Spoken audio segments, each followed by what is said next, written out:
샬롬, 우리 하나님께서 오늘도 저와 여러분들을 붙드시고 은혜 주시기를 축복합니다. 오늘 하나님께서 우리에게 주시는 말씀은 잠언 제22장 1절에서 16절까지는 말씀입니다. 하나님은 우리를 사랑하십니다. 얼마나 사랑하시죠? 독생자를 주시기까지 사랑하십니다. 십자가는 무시무시한 형틀이잖아요. 그런데 하나님은 예수 그리스도를 통해서 사랑의 상징으로 만드셨습니다. 뿐만 아니라 하나님은 공의로우십니다. 역시 십자가는 무서운 형틀이기도 합니다.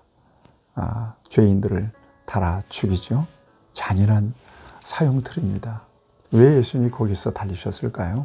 하나님의 공의 때문에 그렇습니다. 죄의 삭은 사망입니다. 죄로 말미암아 에베소서에는 너희 허물과 죄로 죽었던, 그래서 죽었던 우리를 살리시기 위해서 대신 예수님을 십자가에 다신 것입니다. 그 방법으로만 우리를 살릴 수 있으셨던 것입니다. 하나님의 공의 때문에. 저와 여러분들이 언제나 하나님의 사랑과 공의 앞에 있다라고 하는 것을 여러분들이 꼭 이해할 수 있으면 좋겠습니다. 하나님은 사랑하시되 하나님의 사랑은 방관적이지 않습니다. 무조건 사랑하신다고 그러는데 여러분, 하나님의 사랑은 이유 있는 사랑입니다. 목적이 있는 사랑입니다. 이것을 저와 여러분들이 이해할 수 있어야 될 것입니다. 그냥 무조건 사랑하는 것은 그건 진정한 사랑이 아니죠. 잘못했을 때는 징계도 하고 또 초달을 댄다고 그러잖아요. 채찍도 하시고 깨닫게 하시고, 이래야 진정한 사랑이죠. 애들도 무조건 사랑한다고 그 애들에게 대한 진정한 사랑은 아니지 않습니까? 잘못하면 바르게 잡아주고 잘 되기 위해서 훈육하고, 이게 진정한 부모의 사랑이죠. 그런 차원에서 하나님은 공의로우시고요. 그 공의에 의해서 징계도 하시고 때로는 심판도 하시거든요. 성경에 보면 하나님의 공의에 의한 심판이 아주 무섭게 이렇게 증거되는 부분들이 많습니다.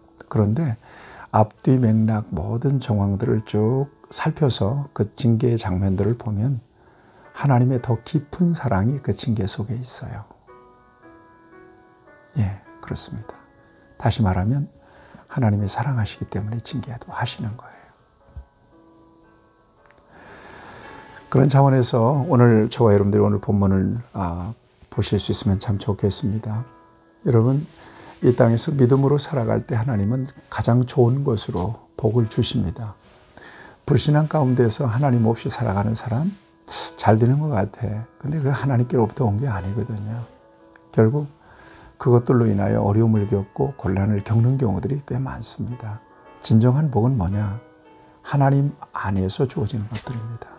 다시 말하면 십자가 안에서, 예수 그리스도 안에서 주어지는 것들이에요. 이것들이 진정한 복이에요. 그게 없이 세상 천하가 다 주어진다 할지라도 그걸 우리는 복이라고 얘기하지 않습니다. 그래서 저는 우리 성도들에게 부자로 잘 산다는 말이 공식이 틀렸다. 그건 세상이 만들어낸 공식이다. 이렇게 얘기합니다. 부자는 부자일 뿐인 거고 잘 사는 건 아니다. 부자라도 잘못 사는 사람이 있죠. 진정으로 잘 사는 것은 어떤 거냐? 부하든 가난하든 하나님의 목적대로 하나님과의 관계가 회복된 상태로 살아가는 사람이에요. 여기에 진정한 복이 있는 거예요.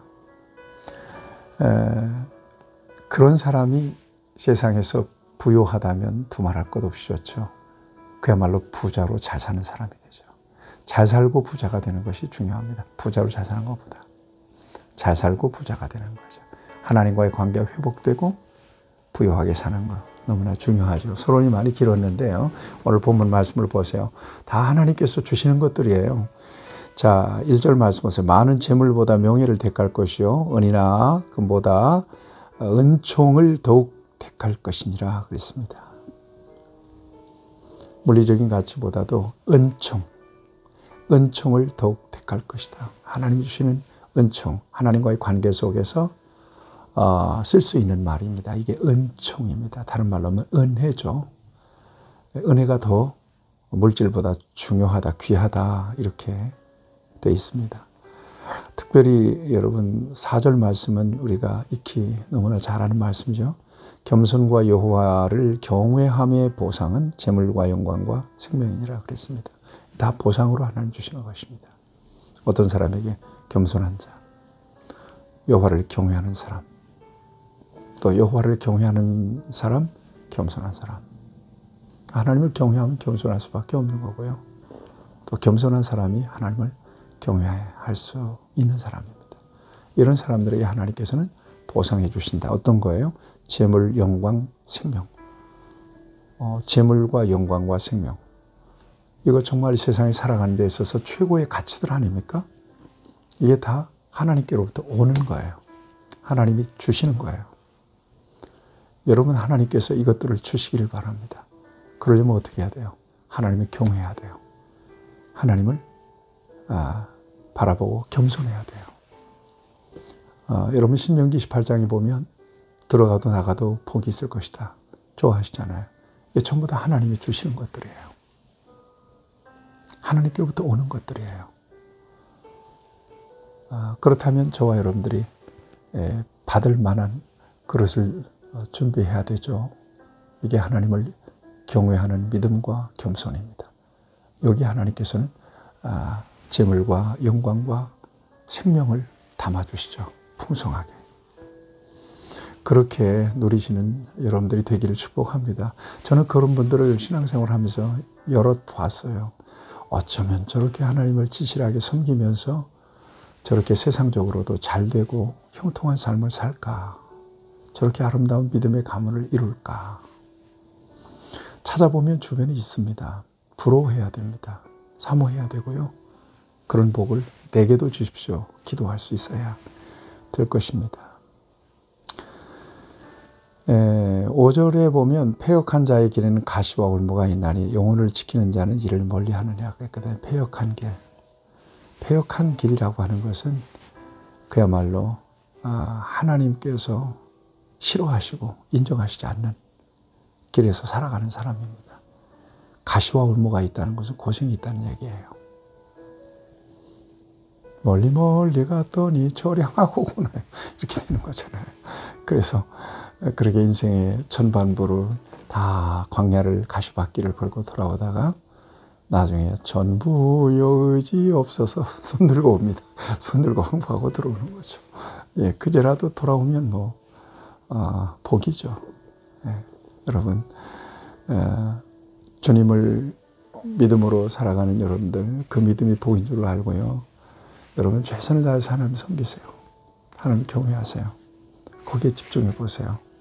경건하게 사세요. 반드시 하나님은 보상해 주십니다. 쭉 해서 여러분 12절 말씀을 좀 주목하세요. 여호와의 눈은 그래서요. 여호와의 눈. 지식 있는 사람을 지키시나 사악한 사람의 말은 패하게 하느니라 그랬어요. 여호와의 눈은 지식 있는 사람을 지킨다 그랬습니다. 여기서 말하는 지식이라고 하는 것은 어떤 걸까요? 영적인 지식이죠. 두말할 것 없이 세상의 지식을 얘기하겠어요. 영적인 지식이라고 하는 것은 하나님을 알고 하나님의 법도를 알고 그리고 그 법을 따라서 살아가는 사람이죠. 예. 주의 말씀을 따라 삼가 지키고 순종하는 자에게 하나님께서는 복을 주십니다. 절대적 기준이에요. 삶의 기준이에요. 사업의 기준이에요. 관계의 기준이에요. 모든 삶의 기준은 하나님입니다. 저와 여러분들이 하나님을 아는 지식이 더 이렇게 차원 있게 세워지기를 바라고요. 저와 여러분들을 통해서 하나님 영광 받으시고 또 하나님께서 주시는 재물, 영광, 생명 풍성하게 누리면서 많은 사람들에게 흘려보내고 또 사람들을 유익하게 하고 또 선한 영향력을 가진 그런 삶을 살아갈 수 있게 되기를 축복합니다. 같이 기도하겠습니다. 좋으신 아버지 하나님, 오늘도 은혜의 말씀을 우리에게 주십니다. 100번, 1000번 강조해도 틀림이 없고 지루하지 않는 그 말씀이 하나님을 경외하는 신앙, 그래서 겸손하게 하나님을 섬기는 자에게 주시는 보응이 있다는, 재물과 영광과 생명에 대한 보응이 있다는 이 귀한 말씀 다시 마음에 새깁니다. 우리가 그렇게 살면서 하나님 공급해 주시는 것들을 누릴 수 있도록 은총을 더하여 주옵소서. 예수님의 이름으로 기도하옵나이다. 아멘. 여러분들을 축복합니다.